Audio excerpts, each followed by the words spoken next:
Well, thank you all for joining us this morning, for taking a little time um, to, first of all, just check in with each other, but also to hear from therapist extraordinaire Stephanie, as she has a good word for us of how to keep yourself sane, keep yourself healthy during this time. And Stephanie, I'll let you introduce yourself, even though I think everyone in the blocks here knows who you are, and we'll let you jump in. And then afterwards, as you all have questions of some good tips, follow-ups, anything like that. But Stephanie, thank you so much for doing this. Thank you, thank you. So we'll turn it over to you. Okay. Well, I first wanted to say congratulations because you've all made it to May. It's crazy that, March and April went by so fast. But yeah, I was just going to give a few tips and then open it up for any questions that you may have.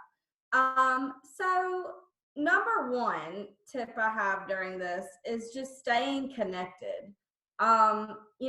Social distancing is not the same as emotional distancing.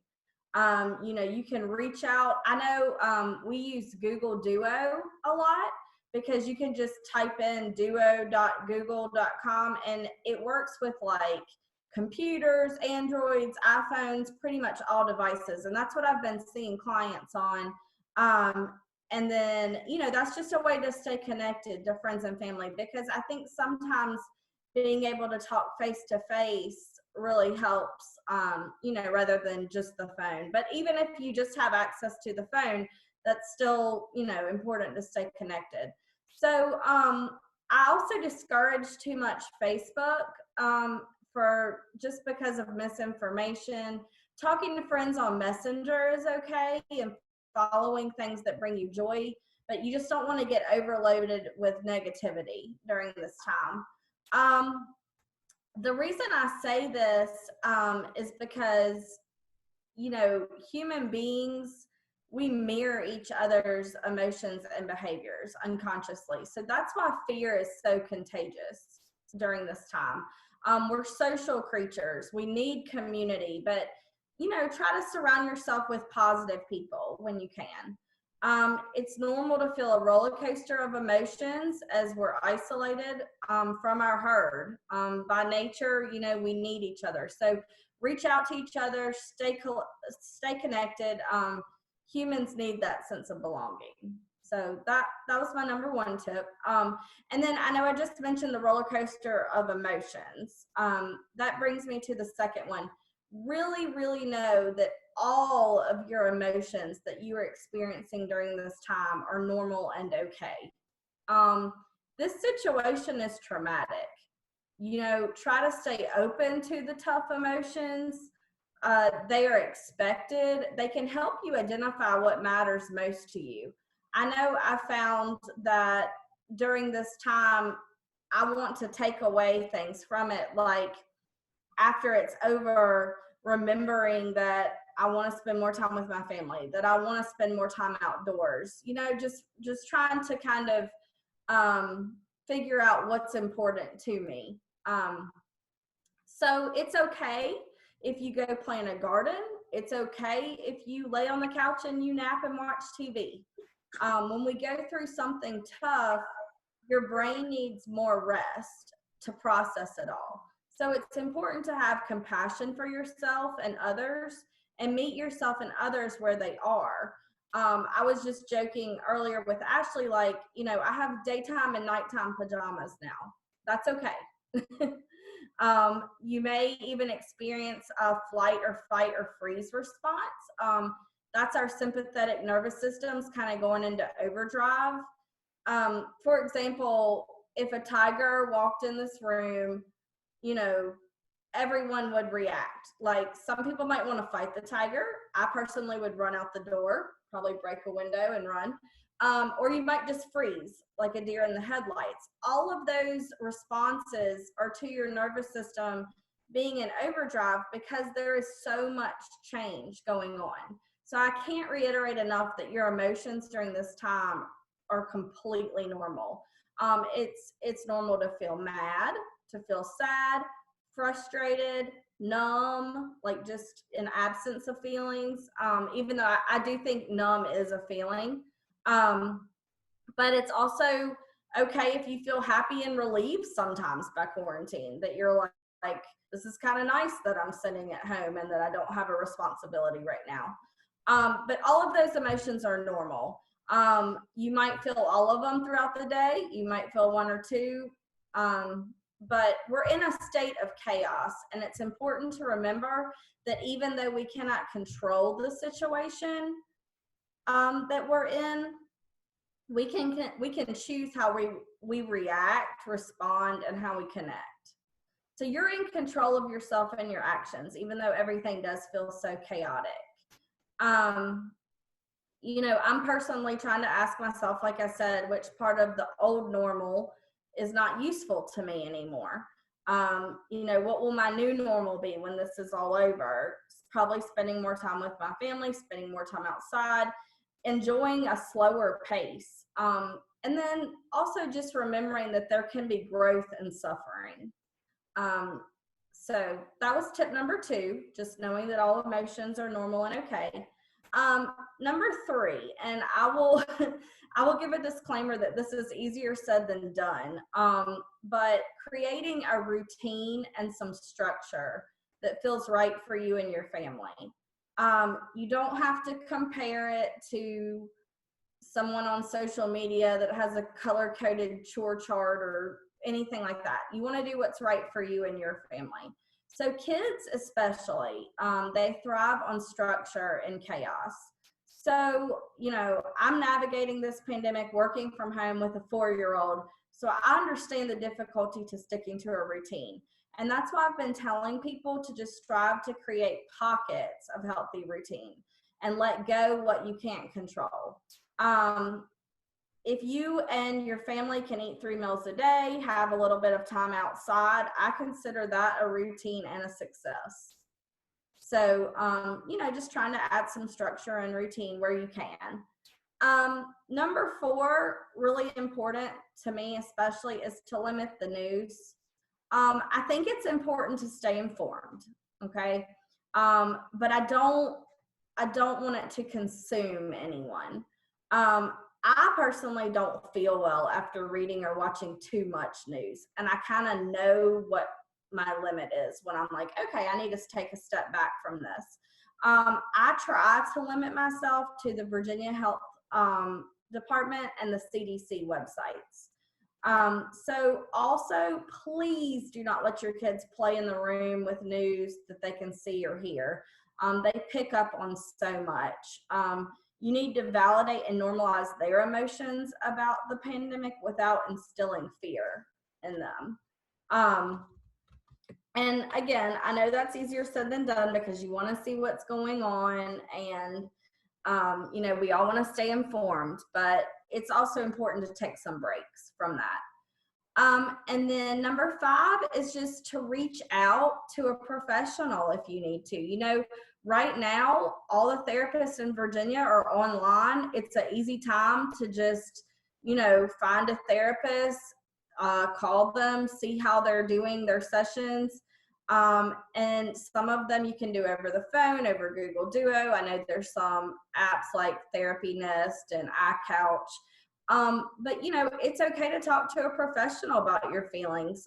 These are extenuating circumstances, and you're not weak if you seek help. I mean, if it wasn't a pandemic, you're not weak for seeking help.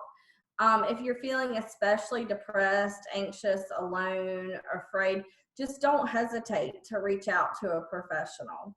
A doctor, even a therapist, or of course there's always, I mean, if you're feeling extremely down, there's the National Suicide Prevention Lifeline too. And I can even provide that phone number if anybody needs it.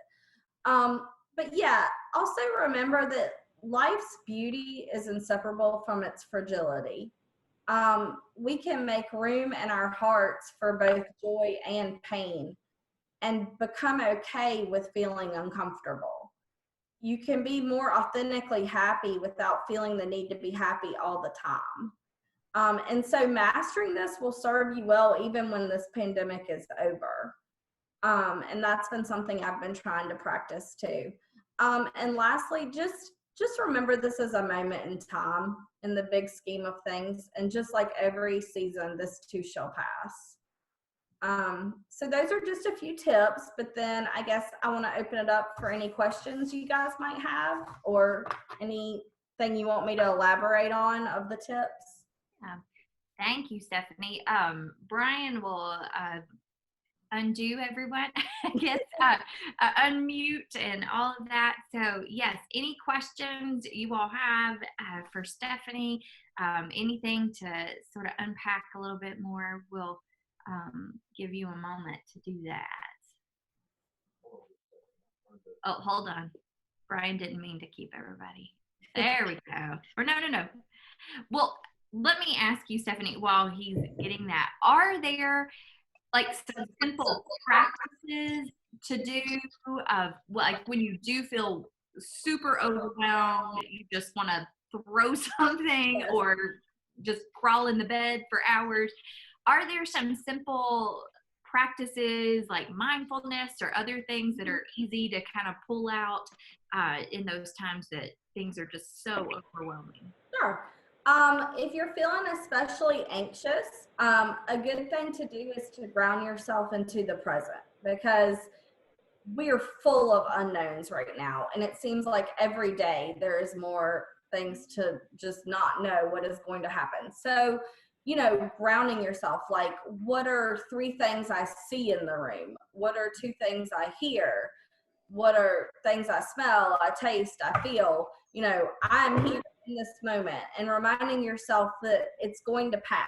It won't be like this forever. It may seem like it, but it's not. And so just grounding yourself to the present.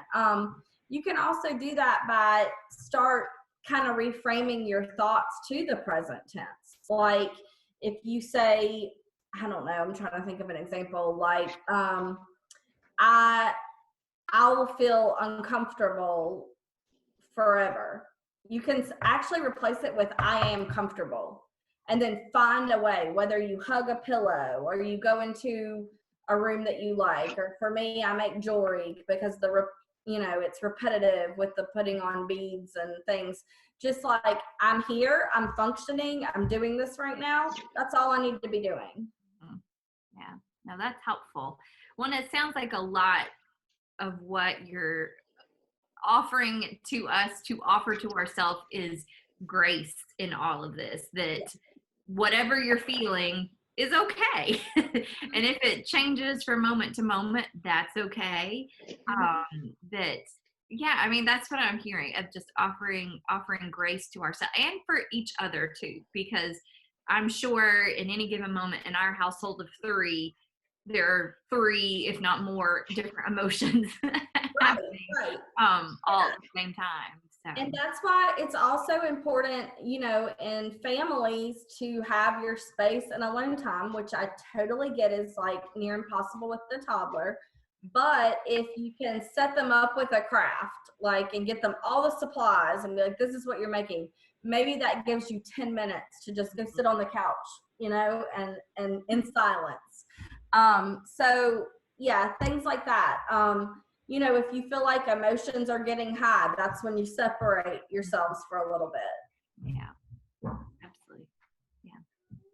So much of what you're saying, Stephanie, goes right along with what Kate Bowler has been saying in our Wednesday sessions about, and I'm seeing it more and more, and it's like I'm seeing it and hearing it, but to make it happen in my own self is a little more difficult.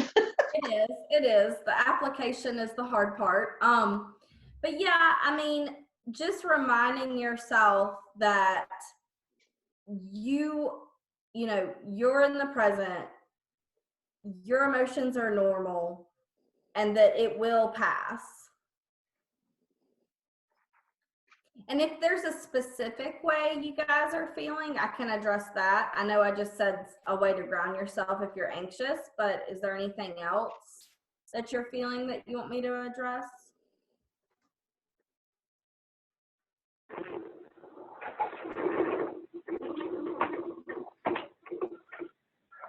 That noise. Well, I'm just tired all the time, Stephanie. What do I do about it? Sleep all day? It's okay to let yourself sleep. It is. I mean, your brain is healing in its sleep. You're processing all of this, you know? Mm-hmm. And when you are awake, your nervous system's in overdrive. It's exhausting. Mm-hmm. Mm-hmm. And a lot of people don't realize that. They're like, why am I so tired when I'm doing less? But Mm-hmm. you're not, your mind is not doing less. Mm-hmm. You can thought stop. You can, you know, when you notice a negative thought popping into your head, you can say, stop, I'm not going to think about that right now. If it's really important, I might set up a time that I'm going to allow myself to worry for like 15 minutes a day. Mm-hmm. Okay, if you feel like that's necessary. But there's no reason to worry all day.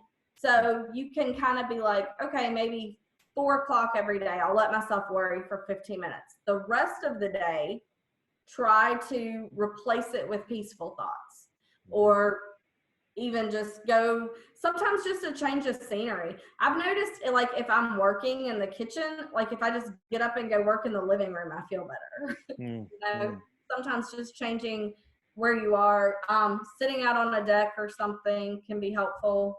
Mm-hmm. Absolutely. Mm-hmm. Well, Stephanie, I've found that there is a time for the Hallmark Channel. Yes. And if you want noise on, or, you know, if the TV's on, you know, throughout the day, other channels are a lot better than the news. Yeah. It's 24/7. Totally agree. Yeah. And, yeah, I have found myself just flipping the channel and feeling better already. Yes. Mm-hmm. Limiting the news and social media are up there for me. And I mean, that's not to say, I say limit social media. I still want you to stay connected, but Oh, yeah. limit all the news and unfollow things that aren't helpful to you right now. Right. But it's nice to see laughter and other emotions on the TV. Exactly. Yeah.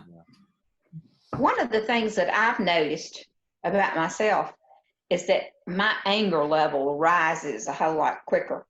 And it's not really on a daily basis, but particularly when I have to go out, and I haven't been doing much of going out except to pick up groceries or, you know, those kind of things. And I'm doing the click it so I don't have the exposure and everything. But just to sit in a parking lot while I'm waiting for them to bring out my order and to watch the people going in and out and, you know, dragging kids along, and nobody's got face mask on, nobody's taking those precautions.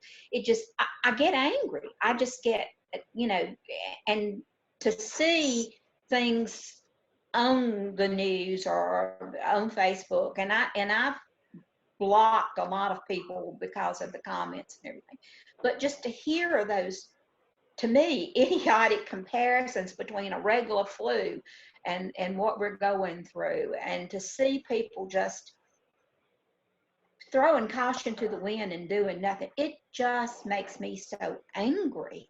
Mm-hmm. Mm-hmm. Well, and the thing about anger, and this is a way I kind of explain it to kids in therapy too, but it's like if this was a cup that held your feelings, okay? You might be right here, and then something happens and you're here, and then something else happens in your day and you're here, and then eventually you're here, and then you like drop your keys or something and you feel like you're here. And this is an uncomfortable feeling because it's like when you shake up a soda can. So you're like just sitting around like this, and then you feel like you're about to blow. Well, this pandemic makes the starting point here instead of here. So it's normal for things to happen throughout your day and you feel like this so much quicker than before this all started. So the idea is anything you can do to cope, to pour it out so that you hang out down here, or even maybe because of the pandemic, you're still hanging out right here, but it doesn't get to this, if that makes sense. Yeah. Well, will you talk a little bit, Stephanie, about how anger is, what would you call it, a secondary emotion? I mean, that it's sort of the fire, and so what is the kindling or whatever that's making the fire? Yes, anger is always secondary. So, under anger, there's going to be hurt. There's, in this situation, probably fear. For, just like you're describing, seeing the people walk in without the mask, it's a feeling like you want the kids to be protected. And then you feel like kind of a righteous anger about it. So, it is important sometimes when you're feeling really angry to kind of dig below the surface and see where that could be coming from. But also knowing that it's okay to feel that way, that we're in very difficult times. Well, I've found myself being very angry sometimes in situations that are surprising, and then I've realized that the anger is because I'm really scared about my loved ones' safety and my own safety, and that I'm I don't know, just really sad at the decisions that people are making, and which increases my anxiety and fear, and so I don't know. I've found that helpful to think that I'm not just angry, but there's something else that I'm feeling to cause me to feel angry. Yeah, and I think being able to verbalize the emotion that's under the anger is really helpful. I mean, being able to say, I'm scared for my loved ones, I'm worried for them, that can lessen the anger, or it can just make you feel less anxious about feeling the anger. Mm-hmm. It's kind of like we say, name it to tame it, like if you can just name the feeling and get it out, then, because sometimes when we're like feeling a certain way and we don't know why, that really increases anxiety, because you start being like, what's wrong with me? Why am I feeling this way? But we're going to be on a roller coaster of emotions during this time. Mm-hmm. Stephanie, I want to, hello, good morning. I'm sorry I'm late getting here, but we're also on the phone, 5347. That's us. That's Kay in the other room. Okay. But yesterday, I wanted to speak to this topsy-turviness. Ashley and I talked a little bit about this. You don't know sometimes what day it is. It's just not right. I took my Sunday afternoon nap yesterday at noon. I had spent some time practicing the music for Sunday. Kay said to me, she said, you want to record it right now or you want to take a break? And I said, I want to take a break. And so I sat down in the chair, and next thing I know, it was 2 hours later. And I had just conked out. But it's because I don't even know how tired I am, and it's, and then I went on and we recorded it and went on with our day and evening. But it's good to hear the words of grace that it's okay. It's okay when your days and nights are all mixed up and you just can't figure out. And it's good also. I was nodding my head because I didn't remember the exact name it, claim it, but it's kind of the word owning. With you just you say, okay, I'll wrap all this up, and this is what's going on, and it helps to understand it. Even that's in the Bible. Jesus had a name for the demons that he was casting out. You call something out and identify it, and it makes it a lot easier to deal with. We know that with Parkinson's. We know what's going on and why. It's a lot easier to just say, oh, well, then we're going to have to face it with this. Yeah, okay, all right, here we go. Yeah, and I like the drinking cup thing too. That makes a lot of sense. Yeah, here I am. I'm half full of boiling emotions already. So right. I'll be doing some more things. Just the current situation is going to start you here. Unfortunately, I mean, there may be days that you can have a different perspective, but I doubt anyone's cup is starting out empty every morning. Not anymore.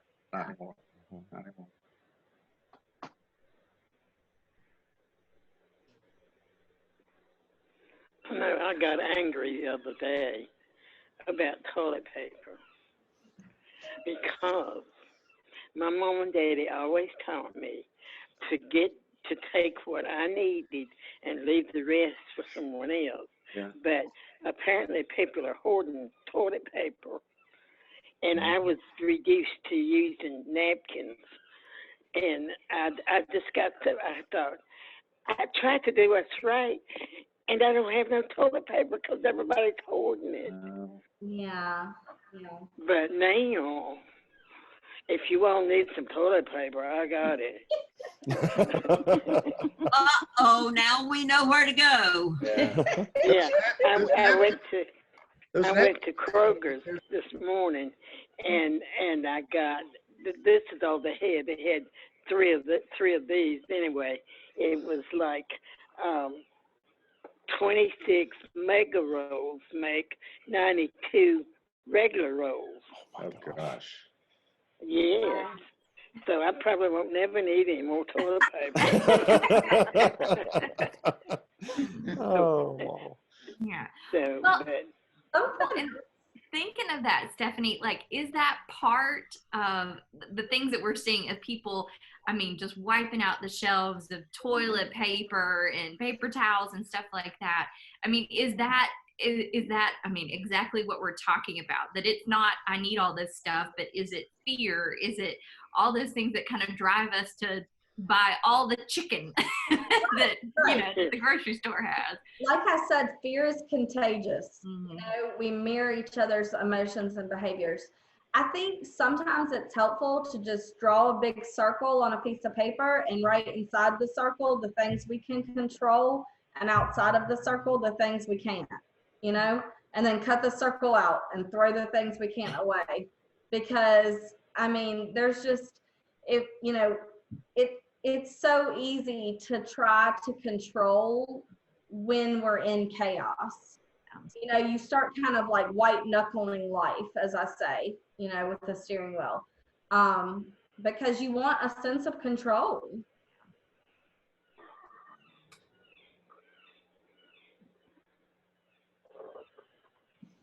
Would you say some more about the role of grief in all of this? I mean, that of how that impacts what we're experiencing now. Yes. So grief during this, there's the 5 stages. They do not go in order from my experience. So I think a lot of the emotions that people are feeling are stemming from grief. There is so much loss in our current situation. I mean, people actually knowing people that are actually sick and actually dying, losing jobs, losing that security, losing friends because they aren't able to stay connected. So there is a grief going on for so many people for so many reasons, and within that there's depression, there's anger, I mean, still stuff under the anger, but it's normal to feel all those things, and it's okay to grieve right now, and to tell yourself, I am grieving, and so I'm going to behave in ways that help me get through that, and that is okay. And I know I'm just saying this over and over again, that this is okay and this is okay, but it's because it really is. I mean, we haven't been through anything like this, so it's okay, like, to feel a whole range of emotions, to feel like you're on a roller coaster, and to just feel like almost you're losing yourself, because you're like, I don't know why I'm reacting these ways. But it's important to try not to analyze that so much.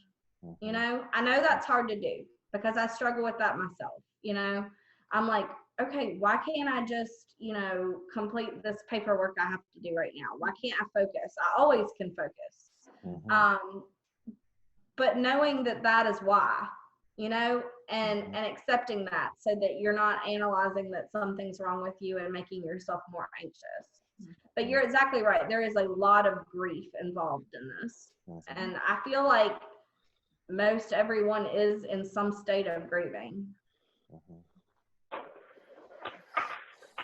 Yeah, I mean, even if it's just about little things like not being able to go have a chicken sandwich in Chick-fil-A. I mean, I think that I mean, it feels like, as silly as that is, or as small as that is, that that there can be grief about all these sorts of things. But I mean, the thing that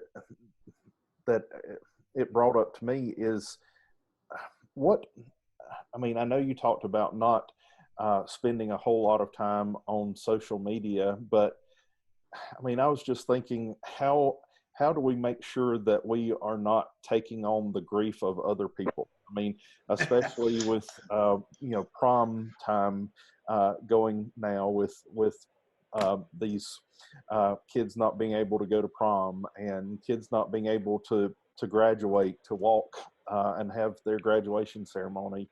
I mean, I think it's easy.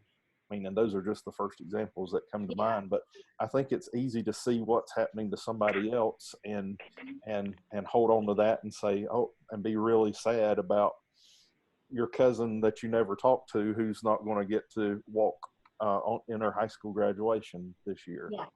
Yeah.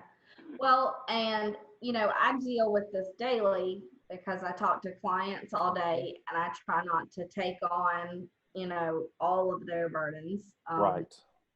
So I think it's important to, you know, sit outside, take a walk outside, do things for yourself. It's okay to have compassion for other humans.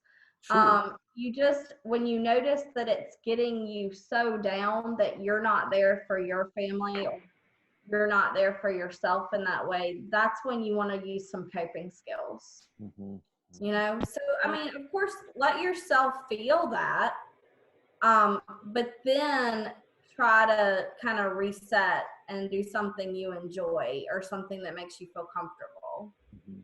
You got to kind of empty the glass more often, don't you? Yeah. You got to empty it a lot more often than usual. Yeah, I mean, you know, I have two sisters that are both working in hospitals, wearing masks every day, dealing with this, and I hear about their COVID patients.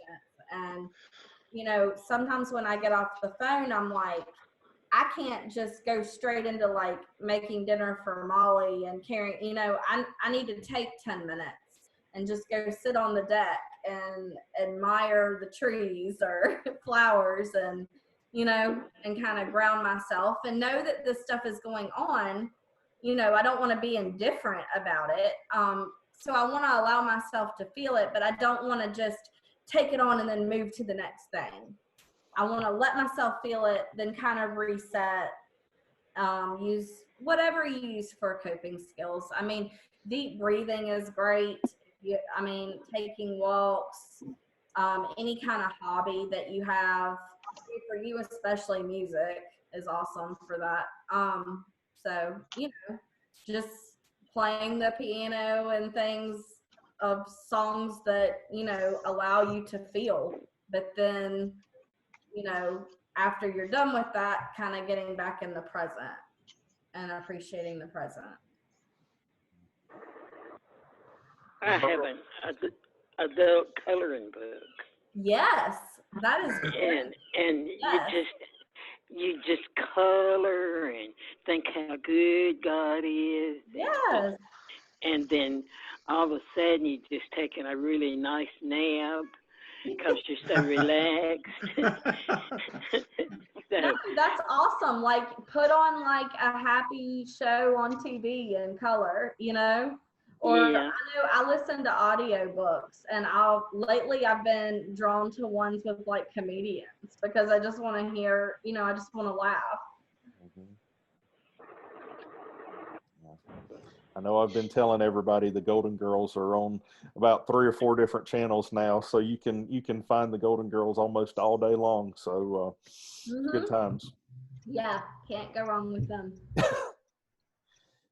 Oh, it sounds Jeannie Robertson, YouTube. I've been rewatching a lot of her things on YouTube.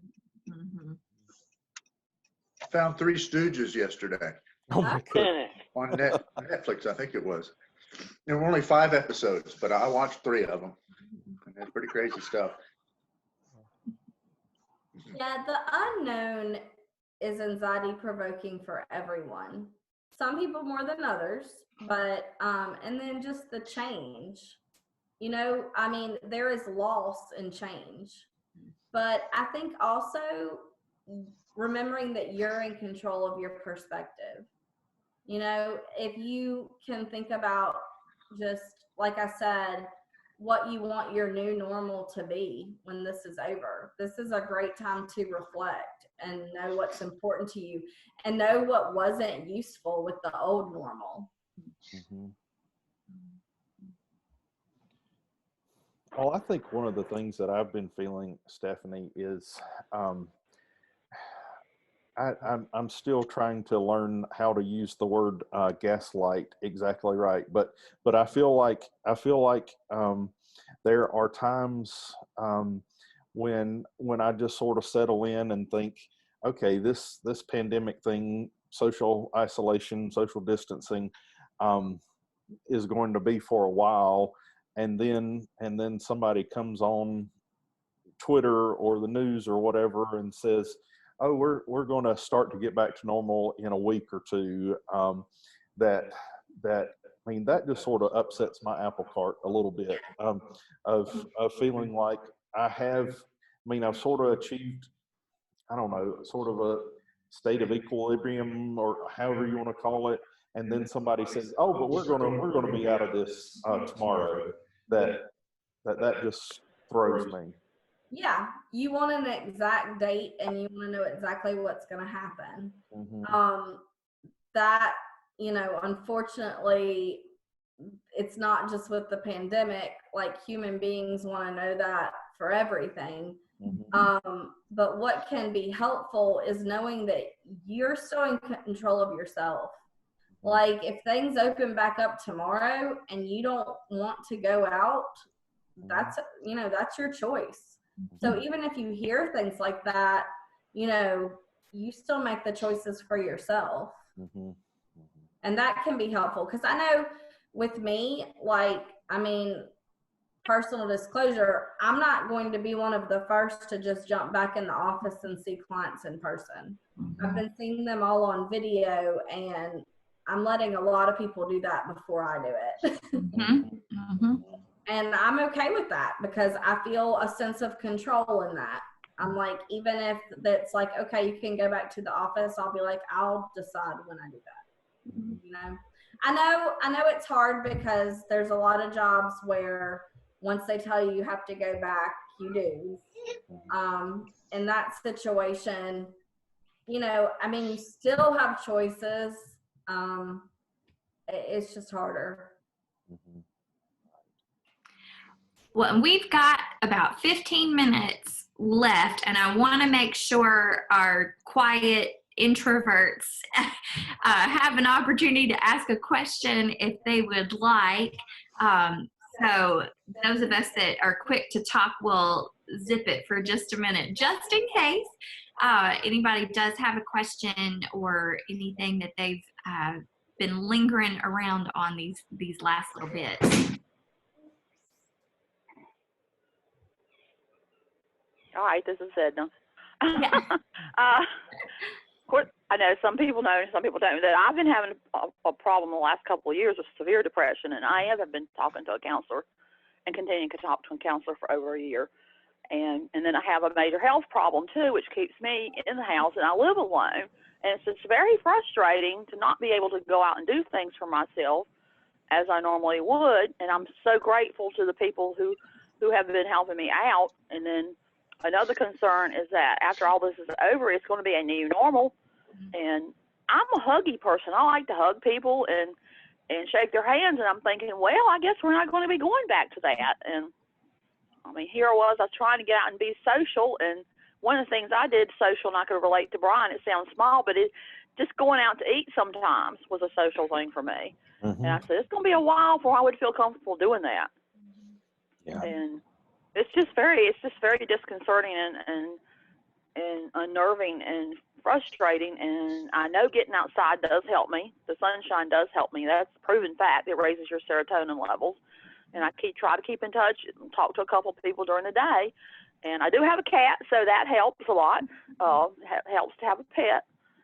But, you know, and I have, like Stephanie said, just been, you know, sometimes I've just given into it and just went back to bed and went to sleep, because right now it just feels, I know there's hope and this will be over and it will pass, but it's just, you know, and I was like, well, everybody else is going through this too, so just hang in there. That's why I'm particularly prayerful about people who live alone and people who already had depression and things they were trying to get through. Yeah, I think that it's important to remember that just because something's bad in the short term doesn't mean that it's bad in the long term. You know, like everything, it will pass. I'm glad you have a cat because you can hug it. I know it needs a lot of attention while we can't, you know, hug our friends. But even like, you know, I've been talking to clients that get dressed and put on makeup and walk to their mailbox, and at the same time their neighbor does, and they talk to their neighbor across the street, you know, keeping a distance. Things like that. I know you want to hug them, but it can help, and it can just make you feel better and like more normal that you got up and you got dressed, you know? So, and of course, you're exactly right with the serotonin and the vitamin D. I mean, getting outside is great. And I think that we are, you know, lucky in that this has happened now and not in the middle of winter, where we can go outside and, you know, get some sunshine. Yeah, it's great to have the sunshine. Picnics in my driveway. Molly loves it. Like, we just take our food outside on a blanket and we sit in the driveway, and it just feels like we're doing something different. So, yeah, you know, you can get creative. Well, so the other day I got in the car and just drove around for about an hour and a half. I did go through a drive-through and get something to eat and drink, and that helped, just getting out of the house. Yeah. Kay has a particular look in her eye that she gets, and I go, it's time to go for a drive, isn't it? There's usually something. She says, I have to go pick up some meds, you know, at the pharmacy. But then I want to drive through the country on the way back, you know, or I want to pick up KFC and bring it home or something. Yeah. Yeah, I mean, for nature lovers, I think it's a great time to admire it, you know. We've been watching the sunset a lot. That's something we weren't doing before. There have been some perks. Yeah. And being at the end of their health. We call dirt therapy. Dirt therapy. Yeah. I like that. Working out in the garden. Yeah, absolutely. I've been amazed at how much just driving by and seeing the river is therapeutic. I mean, just seeing the moving water. I mean, we didn't realize before all this began, but I mean, you can drive a couple of streets down from our house down to Meadowview, and there's a place where you can see the river just perfectly from, I mean, way up from the top of the hill. And I mean, I've just found myself wanting to do that fairly often, just to, I don't know what you would call that, but it's just soothing to me to find something like that. Water it's soothing. It reminds yourself of God. Yeah. That God's out there. He made all of this. I can relate to it going up to the Parkway a lot in the last 10, 15 years, just sitting there all day and on the overlook, just absorbing it, feeling like I was becoming part of nature. Well, and I think that's a great idea to drive to the Parkway, you know? We might be planning that soon. gas There's just no bathrooms. True. Yeah, that's the only thing. Yeah. But anybody else with some questions in the last few moments here? Amen to your face, fast.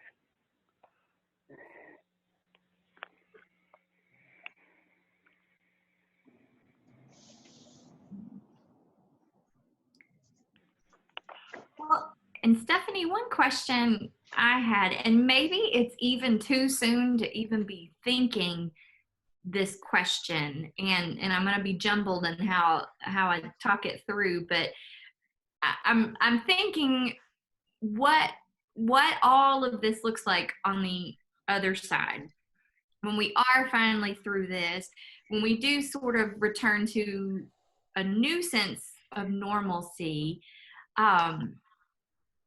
How do we now, I guess, name what we're feeling, deal with what we're feeling, so that we don't take with us into the new normal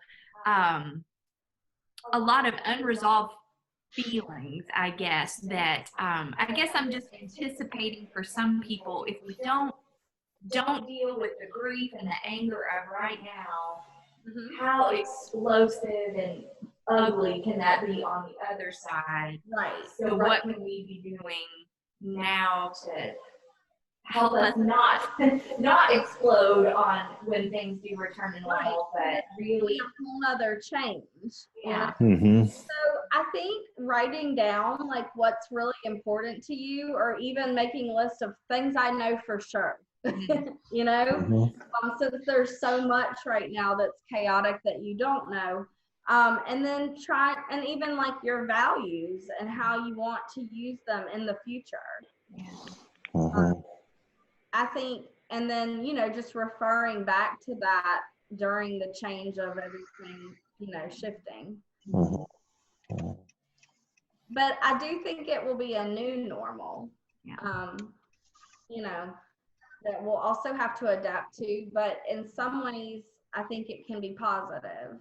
Like I said, that there really is growth in suffering.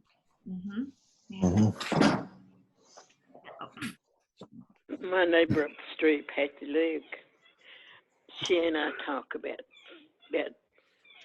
2 or 3 times a day, and that helps to connect with somebody. And also we watch, we play Jeopardy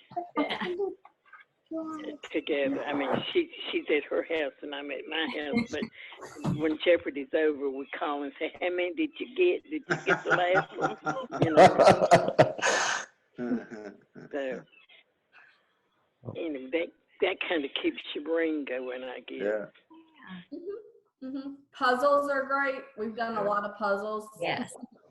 I have a jigsaw puzzle that I'm finishing up with balloons all over it, hot air balloons, you know, and I have a little bit sense of accomplishment. And then my son Joel sent me one that's all gold. Called Crit. 631 pieces. Every one is different, and they're all gold. Wow. Yeah. Shades of gold. And he just kind of grins, you know, and I think this is what my friends and family do. They send me puzzles that they think maybe this one's going to stump Dad, you know, or this is going to stump good old Ed. So that's that can be sort of the glass is filling back up. So I think I'm going to wait on that one for a bit. Well, and you know, another thing is send letters and cards to people. I mean, they can Lysol them. Yes. Yeah, that's right. Yeah. It's time for us to do that again. We sent one round out. Especially someone living alone. I have mail, you know, with letters and cards and stuff. So. Yeah. Well, I think there are a lot of things that we can take away from this conversation, and maybe one of them is that we all need to quarantine with Barbara, since she's got toilet paper. We can play Jeopardy. It's a place to be. But before we go, and as we sort of wrap up, Stephanie, do you have maybe any parting words, any last things that you would pass on to us?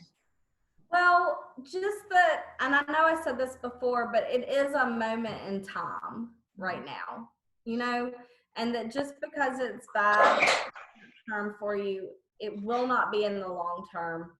You know, also life is full of dangling ends. I know we want them all tied up in pretty bows, but you know, it's full of dangling ends. But this too shall pass. That would be my parting words for you. Yeah, we'll get through it, but we need to stay connected and we need to support each other, encourage each other, and love each other. Thank you, Stephanie. Oh, you're welcome. Yes, thank you so much. Yeah, thank you. And what we will do is we'll make this call available for folks that weren't able to call in today. Because I think this has been such a treasure trove of good tips, but also easy practices for us. Stephanie, if you don't mind, maybe take your bullet points and list those for folks, as well as phone numbers for folks to call, whether it's to reach different therapists or resources, to make that available to everyone, because this isn't ending tomorrow. It's not ending next week. That we're really in this for the long haul, and any good reminders of how to take care of ourselves so that we can take care of other people too. So, but we really appreciate you taking time to do this and sharing your wisdom and expertise too. You're welcome. Thank you all. Thank you. Yes. Thank you. Well, thank you all. And go enjoy this beautiful sunshine today, whether with your river therapy, your dirt therapy, puzzle therapy, whatever it is today. But take good care of yourselves, and we'll all keep taking good care of each other too. All right. Anything else, Ryan? No, just thank you so much, Stephanie, for taking time. This has been great. Thank you. Thank you all. Thank you, Stephanie. Yes, thank you. Thank You all you. have a wonderful, wonderful day. All right.